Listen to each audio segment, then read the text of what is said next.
Well, we got one of the two fenders in, and it's not rusted out, but she took some hits in shipping, and it came from our good friends over here at Taiwan. And so the chances of me getting a replacement or my money back versus just fixing it. Here we go. So we're gonna fix this today. I just got to put a skim coat. I beat the dent out. There's a big dent right here, so I beat that out. Still got some low spots. I'll skiff it there. The stamping was pretty poor along the edge, so I've got it blocked out, so I'm going to spot putty that. That's blocked and fine. I think all this will come out with primer. And then I'm going to put a little skiff here along the edge where the stampers, it just marred it up where it got folded and bent across. And then so coat of primer, skiff coat of icing, and that'll take care of that one. The cowl looks like it's in good shape. It's just got a couple of little, you know, chips and that kind of a thing in it. So I think most of the coating will stay on this. And then I did see one spot here, you know, like in this seam. So I'll probably brush treat all this with encapsulation after I get all the pits out of it. And then this, we'll get primer. This is the lower front balance for the front bumper, under the front bumper. And I told you when I took it off that it was pretty wavy, and you can kind of see like where that edge is not rolled correctly. The top actually looks okay, but it's more the bottom edge that's concerning. You can see how it took a hit here and then it walked it out there, and that's not true, and that's not true. So we're just going to try to walk this back around and get it in its right spot. I've got my hammers and my dollies, my anvil. Let's see what we can do here.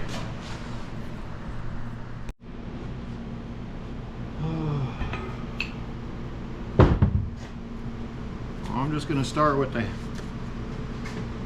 the dolly and the spoon and see if I can get any of this stuff to roll around happy for me.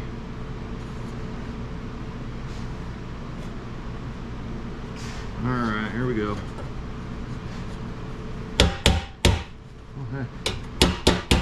Okay.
A weird twist in it right here.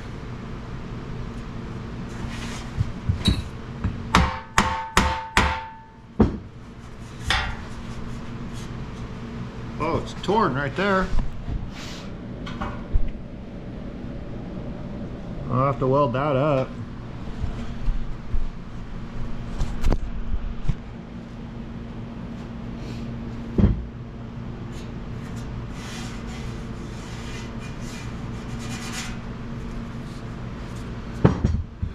Okay. One out of there.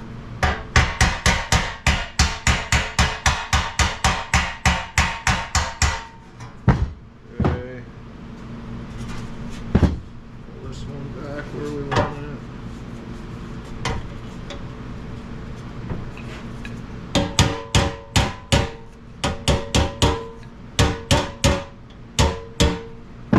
As I'm doing this, I don't know if you guys can see it, but I'm putting this edge, this rolled edge back in it, and this is actually kicking itself out as I'm doing it, which means that we're going the right direction.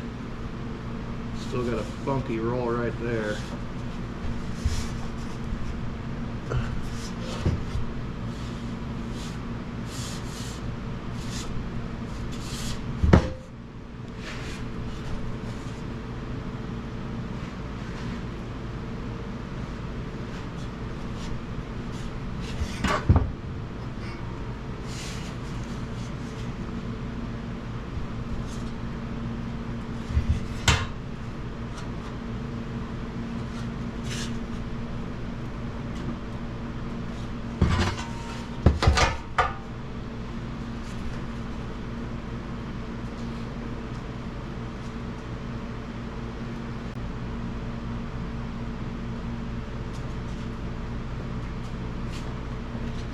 Actually pretty dang close already.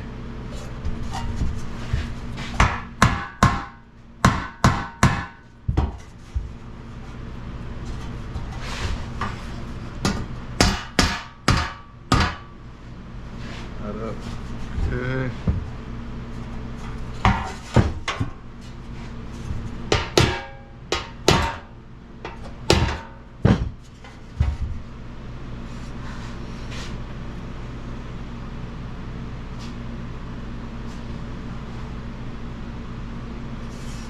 Alright, I like the rest of that.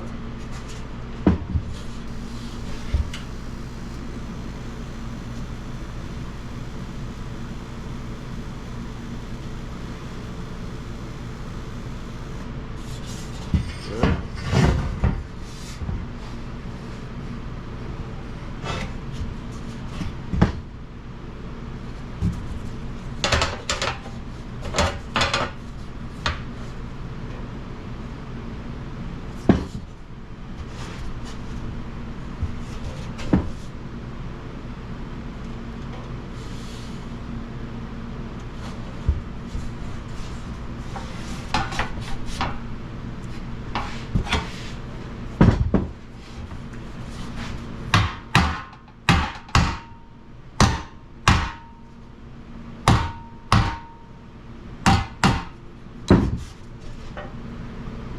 Oh yeah, I got it. Cool.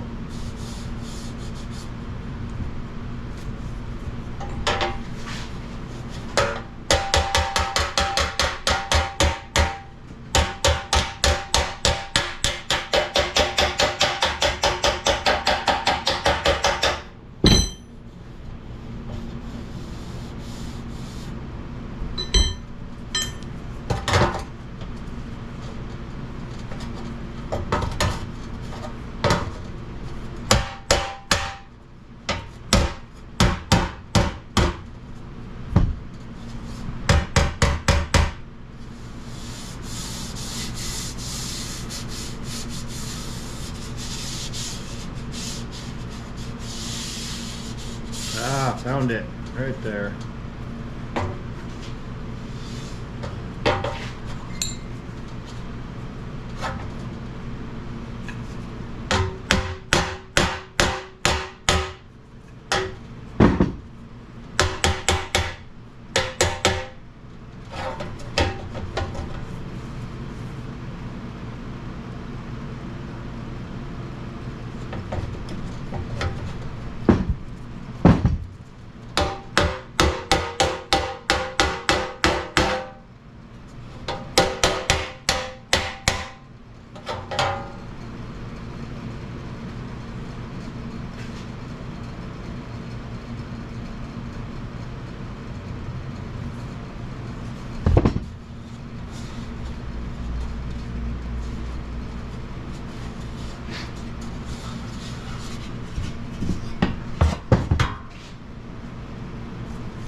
This edge nice and true again.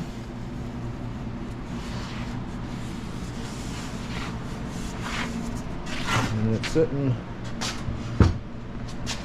without any pressure on it. It's sitting nice and flat across the table now, which is a good indicator.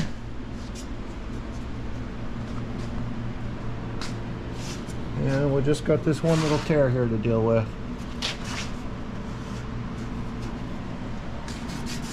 Cool. I think we're ready to rock now. We can get the DA out, sand this one and that one and get it ready. Get some icing out, ice this fender. And hopefully by the time we're prepping these three, the second fender will come in. And we're on 2 different boxes, so hopefully that second fender shows up and then we can prep that one and we'll be done with the front end. Yeah.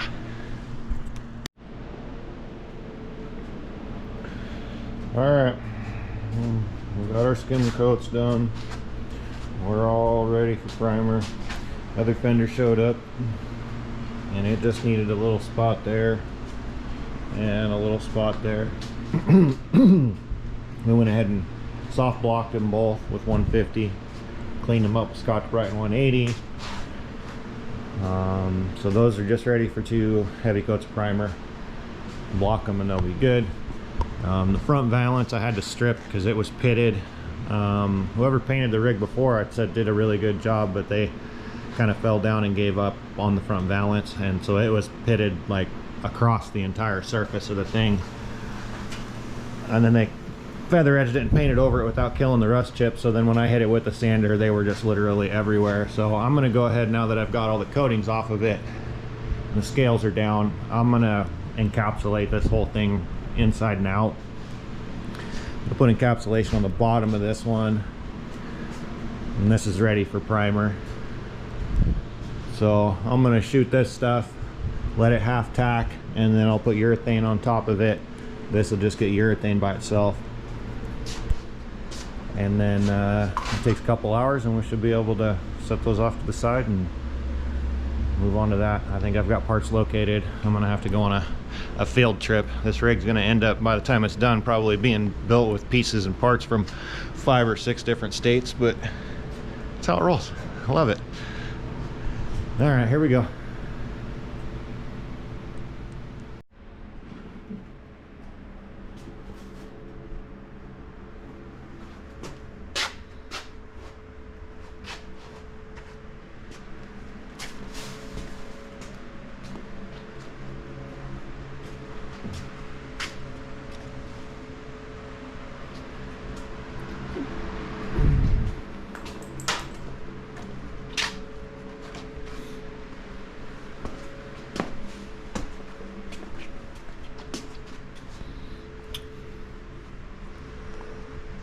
All right.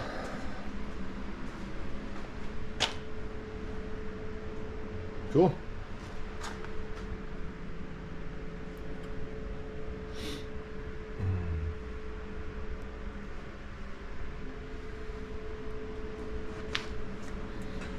So we went ahead and busted the top loose, got all the door seals off of it, and cleaned it out on the inside, and then we started going for the sound deadener on the inside of it. We had made mention and talked about whether we were going to do vinyl floor or Raptor liner. We really wanted to do Raptor liner in here.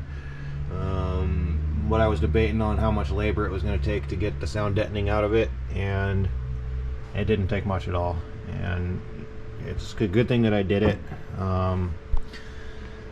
You never know what's underneath it, kind of a deal, and there's some scale underneath it in some spots that should be cleaned out, taken care of. And also the smell of it, when I started taking everything apart, you could tell there's a bunch of mildew and like mold smelling stuff down underneath all the cracks and underneath all the sound deadener. So I'm just manually, you know, we don't do no nasty dry ice, or you know, you don't have to heat it up with a torch or nothing like that. Just take your time at it and pop it loose. And I actually kind of took the hammer and just, you know,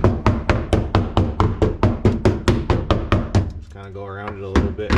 It'll loosen up, and then just get underneath it with a chisel and pop the rest of it out. So I think what I'm going to do is finish getting that driver's side taken care of, and then I'll go get the welding table, the big welding table, and we'll get the top put on the big welding table.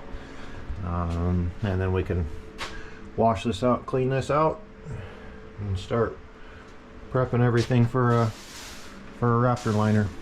I think we're pretty much ready to sit down and talk about the finalization of the paint scheme and some details on it. And we've got some engine parts over here to talk about.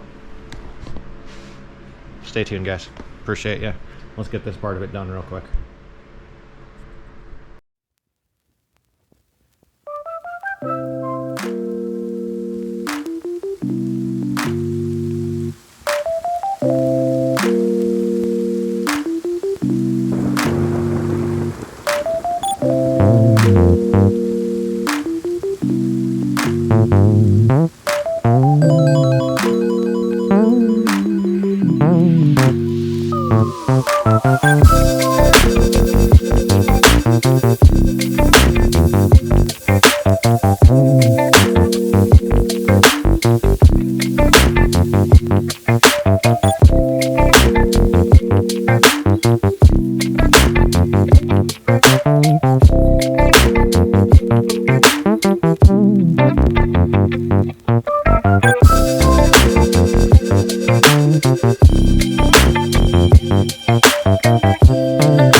Okay.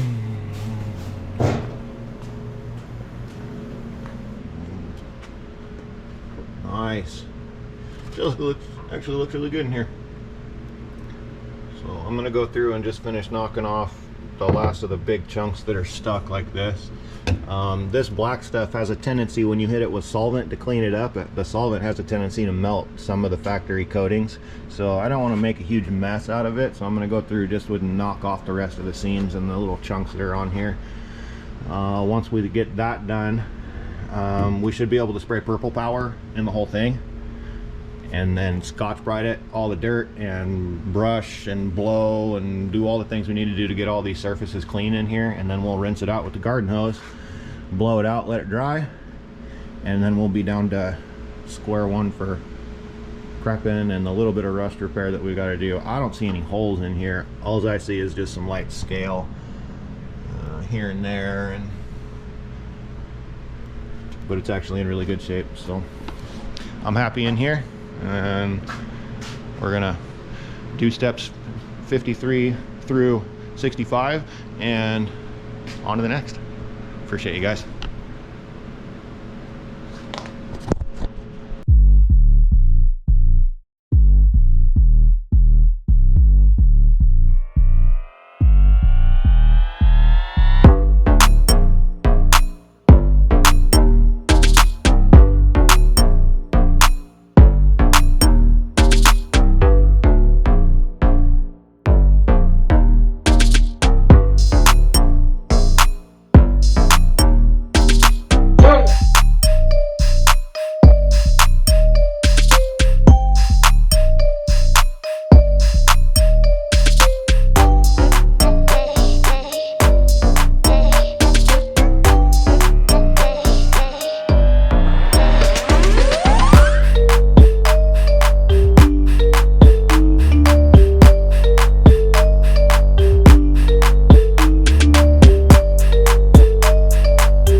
we did stuff.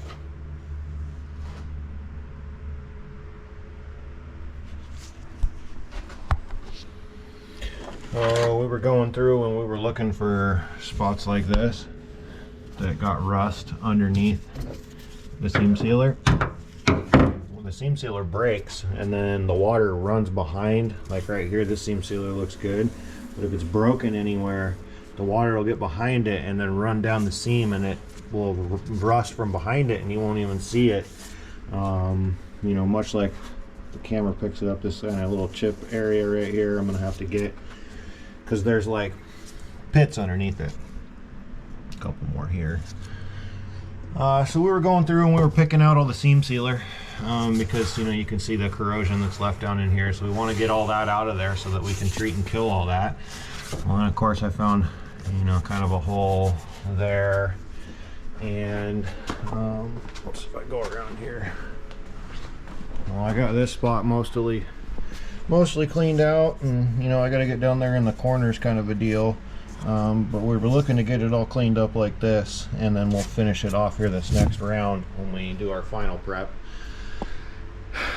So we got most of that all taken care of. Got all the seam sealer out of all these seams and started 80 gritting and doing our final wire wheeling and real close inspection. And then over here, we kind of were going this direction and going that way and working ourselves back this way, and then we in here we got to looking around, and well, there's a bunch of scale down there, and so we chipped it all off of there and then ran the wire wheel down there a bunch, and just wanted to get the big chunks off of it to see kind of what we were working with. And we started tapping on stuff, and it seems pretty thin back here, but I didn't knock a hole quite all the way through in it. Or did I? Well, we come out here, and so this is the outside and the bottom of what we're looking at, and there's a hole there, so which means that this up to here is what we were looking at. And then so if we go, I love these lights. Yeah. We'll go across the bottom and look. Well, yeah, we pretty much came out the bottom with where we were inspecting it. So that means that this section here needs to be replaced. And then that'll allow me to get back into the back surface, which is this surface back here. Because with the sand in there, what happened is the sand was all built up in there to about here, and then all the moisture and salt water was just rotted all that stuff out from the back side. So now I've got to get that out of there. I didn't cut these any further than I did because I was waiting on panels. I'm still trying to figure out panels, but I really want to get this thing opened up so I can start working on these wheel well surfaces in here in the back of this, and you know, kind of do all this stuff in one shot so I'm ready for metal when I get my hands on it. The problem is you don't want to cut too far, and I don't have those panels in hand yet, so I'm kind of trying to skip around here and do the best I can, but I'm running into roadblocks almost everywhere I go. So, you know, on this side I didn't cut open yet, but I'd really like to cut it open so that I can clean this stuff up, and then, like I said, clean up in there. The back side of this one looks really good, so I think it was just over there, torque side probably. So yeah, it kind of turned into another thing. So it puts the priority back on me getting these metal panels for the quarter panels, or finding a donor rig or something. But if I could get those, then I could start cutting everything open and getting it ready for the metal panels. The rest of this stuff's pretty much ready to go. For Raptor liner, I just got one more round of wire wheeling and acid treat on the last pass with a Scotch-Brite. Then I'll blow it out with water, clean it, and it'll be ready for coatings on the inside of it. But I can't finish it 100% until I do this here, and I think I might have one in the front of this side that I got to deal with. And so before I put any coatings in, I've got to finish my welding and my cutting. And that's why I haven't done any body work up here either, because when I weld and I cut this, I run a risk of messing all this body work up. So there's no sense in doing it and then charging the customer and then having a risk of having something happen. I'm gonna have to go back, do it again, and that one would be on me. And so I'm just trying to avoid that whole mess, because this stuff's, it's not easy work. Well, anyway, there's where we're at.